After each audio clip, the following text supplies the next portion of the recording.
তোমরা কেমন আছো? তোমরা জয়ীর সংসারের একটি নতুন ব্লগে তোমাদের স্বাগত। আশা করি তোমরা ভালো আছো, আমিও ভালো আছি। এখন সকালবেলা, সারাদিনের সমস্ত কাজ পড়ে আছে। ঠাকুর ঘরের কাজটা করে এখন সারাদিনের কাজ করার জন্য রেডি হয়ে গেছি। মেয়ে যাবে স্কুলে, তাই মেয়ের টিফিনটা রেডি করে আগে মেয়েকে স্কুলে পাঠিয়ে দেব। তারপরে আজকের কাজটা একটু অন্যরকম, সবকিছু একটু এলোমেলো, কারণ উনি আজকে তাড়াতাড়ি অফিসে চলে যাবে। তাই ও আজকে লাঞ্চটা বাড়ি থেকে নেবে না, অফিস মিটিং এর জন্য ও ওখানেই লাঞ্চ করবে। তাই আজকে রান্নাটা সকাল সকাল করতে হবে না, সমস্ত কাজ করে নিয়ে তারপরে রান্না করবে।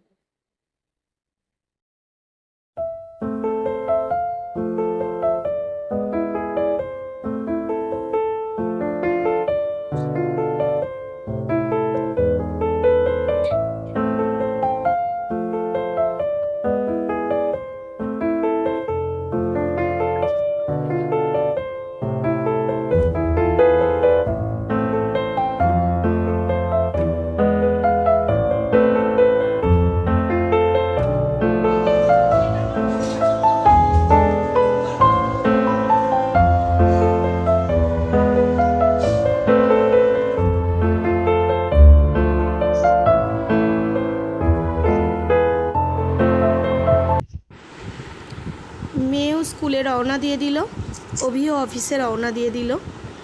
এবার এখন আমার বাকি কাজগুলো সব পড়ে আছে, সেগুলো করব। ঘরের জানলাগুলো খুলে দিচ্ছি, সকালের রোদটা যাতে একটু ঘরের মধ্যে ঢোকে। সকালের এই রোদটা ঘরের জন্য ঢোকা খুব প্রয়োজন, তাই জানলাগুলো খুলে পর্দাগুলোকে ভালো করে সরিয়ে দিচ্ছি।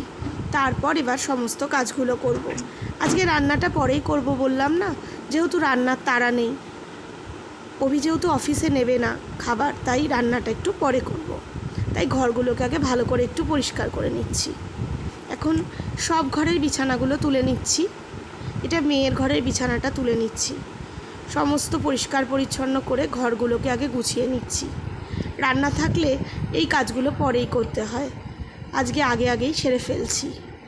আর লন্ড্রি থেকে আনা জিনিসগুলো এত জল দিয়ে যেহেতু লন্ড্রিতে আয়রন করে, তাই জন্য এগুলো একটু ভিজে থাকলে আগে আমি বিছানায় দিয়ে শুকিয়ে নিই, তারপর কাভার্ডের মধ্যে এগুলোকে ভরি। তাই এই জামা কাপড়গুলোকে সব বিছানার মধ্যে দিয়ে দিচ্ছি, জানলার রোদ এলে শুকিয়ে যাবে। আরেকটা ঘরের বিছানাও তুলে নিচ্ছি। বিছানাগুলো তোলা হয়ে গেলে ঘরগুলো অনেক পরিষ্কার পরিচ্ছন্ন লাগে, কিন্তু অন্যদিন উপায় থাকে না বলে একটু দেরি করেই তুলতে হয়। আজ যখন উপায় আছে, আগেই এই কাজটা করে নিচ্ছি। এদিকে ডিভানটাও গুছিয়ে নিচ্ছি। ডিভানটা এমনিতে দিনে বহুবার গুছাতে হয়, যেহেতু মেয়ে এখানে বসে টিভি দেখে, মোবাইল দেখে কখনো কখনো, বা এমনিও আমরা সবাই বসি, আর ও যখন বসে তখন একটু ওলট পালটও হয়ে যায়, তাই এটাকে দিনে অনেকবার গোছাতে হয়। তবুও সকালবেলা একবার নিয়ম করে রোজই গুছিয়ে নিই। সোফাটাও গুছিয়ে নিলাম, কুশানগুলোকে ভালো করে সাজিয়ে নিলাম। ঘরবাড়ি টিপটপ থাকলে না মনটা অনেক ভালো থাকে। আমার যেন মনে হয় ঘর পরিষ্কার পরিচ্ছন্ন থাকলে মনের মধ্যে অনেক পজিটিভ এনার্জি কাজ করে। ঘরবাড়ি পরিষ্কার পরিচ্ছন্ন রাখলে মনটাও ভালো লাগে। আর কোথাও যাই আর না যাই, কিন্তু এই জায়গাটাতে তো আমাদের সব সময় থাকতে হয়। সুতরাং এই জায়গাটা যদি পরিষ্কার থাকে, তাহলে আমাদের মনের মধ্যে অনেক শান্তি থাকে। আর চারিদিকটা দেখলেও যেন তখন মনে হয় যে না, বেশ একটা পরিষ্কার পরিচ্ছন্নতা রয়েছে, মনের মধ্যে একটা এনার্জি কাজ করে। এখন আমি ঘরটা ঝাড় দিয়ে নিচ্ছি, কারণ আমার যিনি হেল্পিং হ্যান্ড উনি আজকে আসেননি, তাই ওনার কাজগুলো এক এক করে সবই আমি করে নিচ্ছি। সকাল সকাল কাজগুলো হয়ে গেলে তারপরে রান্না করতে গেলে আর অসুবিধা হবে না, তাই ঘরটা ভালো করে ঝাড় দিয়ে নিলাম। যেহেতু ফার্নিচারগুলোকে ভালোভাবে ক্লিন করলাম, বিছানাগুলো সমস্ত পরিষ্কার করে নিলাম, তাই এরপর ঘর ঝাড় দিয়ে ঘর মুছে নিলে ঘরটা একেবারে পরিষ্কার হয়ে যাবে। তারপরে আর কিচেনে গেলে এদিকটার দিকে অসুবিধা হবে না।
বাড়ির সমস্ত কাজ কমপ্লিট হয়ে গেছে।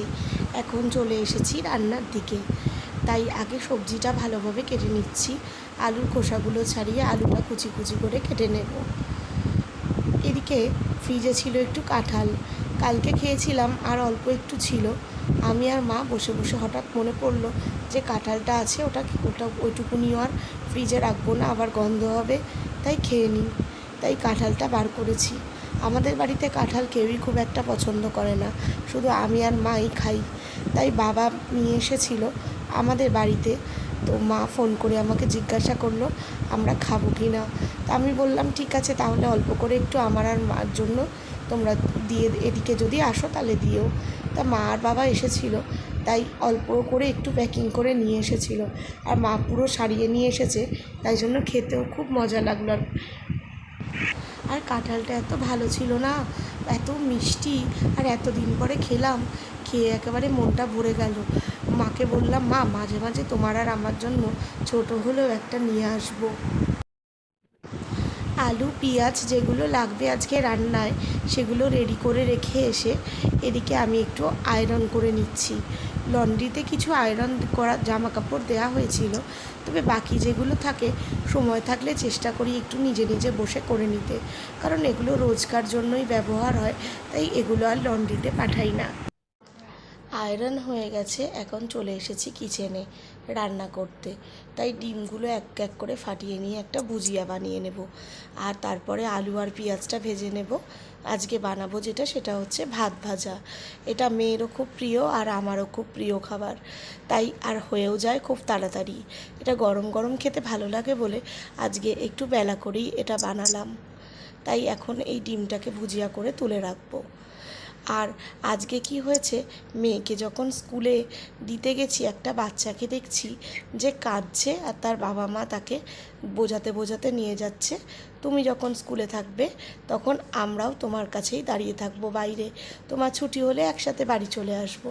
তো সেইটা দেখে আমার নিজের পুরনো দিনের কথাটা মনে পড়ে গেল। আমার মেয়েকে যখন প্রথম দিন স্কুলে পাঠাই, তখন আমরা সবাই যাই, আমার বাবা মা, আমার শ্বশুর শাশুড়ি, আমি, অভি। এবার ওখানে গিয়ে দেখি সব বাচ্চা কাঁদছে দেখে আমার মেয়েও তাদের দিকে তাকাচ্ছে যে এত কাঁদছে বাচ্চাগুলো। এবার জোর করে সবাইকেই যাই হোক স্কুলে ঢোকানো হলো। আমার মেয়েকে কি স্কুলের গেটের সামনে নিয়ে যেতে ও দেখলাম টুকটুক করে হেঁটে হেঁটে ম্যামেদের কাছে চলে গেল। তখন তো অনেক ছোট। এবার প্রথম দিন বলে তাড়াতাড়ি ম্যামরা ছুটি দিয়ে দিল।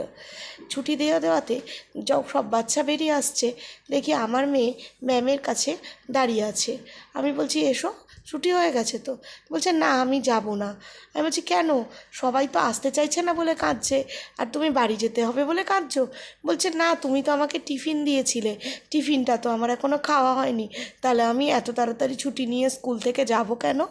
তাই এখনও পর্যন্ত সেইটা মনে পড়ে আর নিজের হাসি লাগে।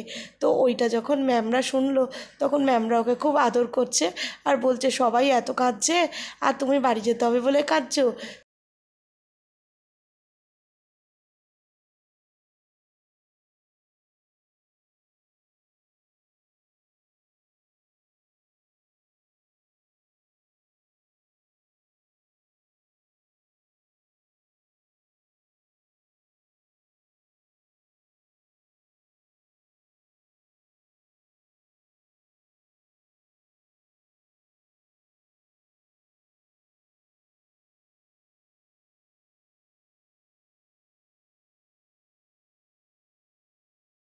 গুড ইভিনিং বন্ধুরা, দুপুরের পরে এখন আবার তোমাদের সঙ্গে দেখা হচ্ছে।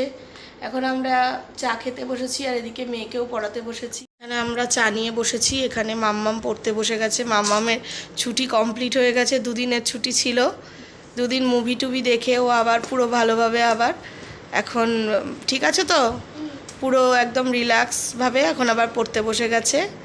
আর আজকে দুধ খাবে না, তাই শুধু চকোস নিয়ে বসেছে, চকোস খাচ্ছে। মেয়েকে পড়িয়ে উঠে চলে এসেছি রান্না করতে। মা বললো যে তুই পড়াচ্ছিস, আমি রুটিটা করে নিই। তো মা রুটিটা বানিয়ে নিয়েছে বলে আমার একটু সুবিধাই হয়ে গেছে। তো এখন আমি রান্নাটা, রাত্রের তরকারিটা করে নিচ্ছি।